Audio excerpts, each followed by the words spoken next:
Good morning, everyone.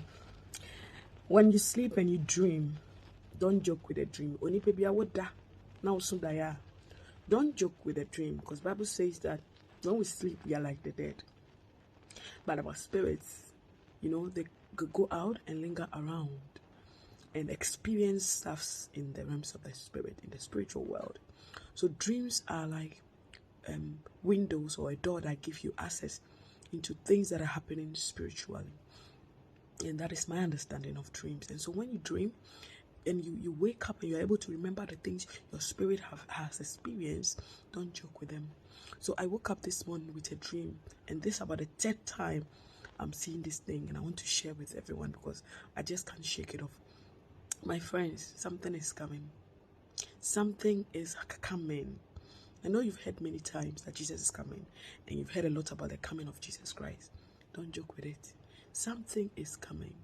So I had a dream that I was in a bus, a school bus, like senior students. They were not primary. I think they were GSS, SHS students in the bus, and I was preaching to them in the bus. And all of a sudden, the TV in the bus was tuned into where they were sharing breaking news. And the news was that there was something like a storm or a flood, but it's fire and it's coming. So they kept updating where it's gotten to. And it looks like the thing, let's say it started from Kumasi, and then they were updated that it has gotten to Nkoko, and then they would tell you it has gotten to maybe Konongo, Nkoko, then they were updating us it has gotten to Linda though. So it was really scary, and they were showing the pictures of how the flood was coming. It was thick, God. It was like, you see how when you are pouring honey, it's thick. Yes, something thick like that, but it's fire. It's fire. And everything, everywhere it goes to, nothing remains in the air. Buildings, trees, everything melts inside.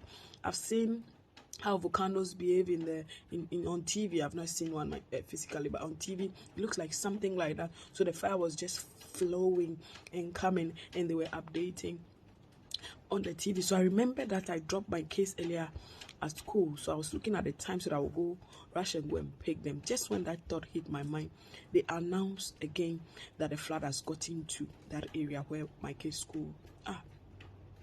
So it means that literally they are gone. People were crying. People were crying. There was wailing. Everything, cars, houses, everywhere the flood got to, everything dissolves inside it. And it was still coming. It didn't stop. So I was telling the students that they should get out of the car, and I wanted to lead them to the opposite direction of the flood. So I led them. They were following me all the way. And I took them to where it looks like a mountain, and I took them to the top of the mountain, hoping that even when this fire flood gets there, it will not be able to rise up to the height of the mountain. So I kept them there, and the fire was coming. It kept coming. There was crying, there was wailing. People lost their families. People went to work and they returned home. Everybody, there was no hiding place. It was coming everywhere, everywhere, everywhere. So to shorten what I saw, all of a sudden I saw the fire got to the mountain where we were. And so it was climbing up, gradually climbing up. And I realized that there was no way it wouldn't come to where we were on top of the mountain. So I started telling the students to give their lives to Christ. I was shouting, give your life to Christ. There is no hiding place. Give your life to Christ. You cannot escape this. Give your life to Christ. Accept Jesus now. It was like I was saying it in tears. I was saying it with amazed crying. And I was telling them to give their lives to Christ. And they all knelt down. I prayed with them. And myself, I knelt down. After we prayed, I saw that where we're standing opposite ahead of us was a very thick forest. It was dark. It was dark like you can't see through. So something told us that I should tell them that we should walk inside. And we walked inside. They were afraid because it was dark. You can see that we're entering darkness, but the fire was coming. And I boldly said we should go inside that light, that darkness. So when we entered, we were not seeing anything. Everywhere was dark. It was dark. You can literally touch the darkness. You cannot see through with your eyes. So we went through it. And apparently behind the darkness was a place full of light. And I woke up. Please, Jesus is coming. There is some fire that we cannot do anything about. Fire that will consume things. Something is coming. I know many people out there are saying all sort of things, so many preaching going on out there. And this is what I saw.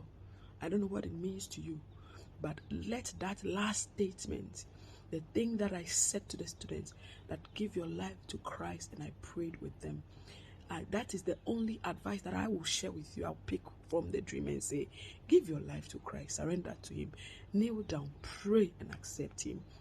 And I know that He will lead you out of darkness into His marvelous light. God bless you. I don't know what this means to you, but if you feel somebody needs to hear and also run into Jesus for their own salvation, share this video and let the world hear and be saved.